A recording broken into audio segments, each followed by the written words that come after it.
Hello नमस्कार दोस्तों, कैसे हैं आप लोग। आशा है कि आप लोग अच्छे और स्वस्थ भी होंगे।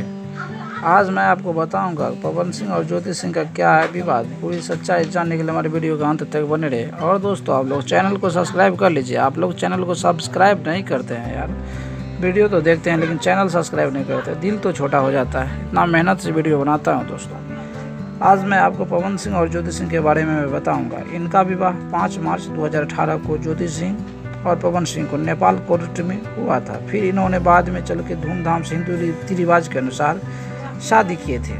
और पवन सिंह और ज्योति सिंह के तलाक का मामला अभी कोर्ट में चल रहा है।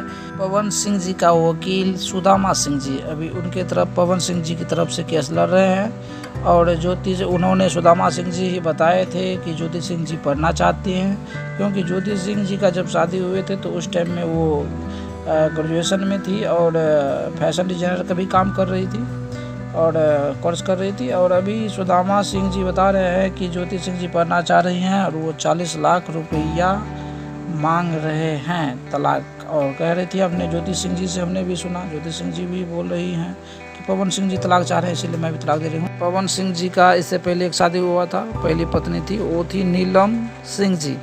ये सब तो आप लोग को पता ही होगा। उनका आत्महत्या हुआ था, ऐसा सूत्र से पता चला था। हमारे वीडियो को देखने के लिए आपको बहुत बहुत धन्यवाद। Thank you.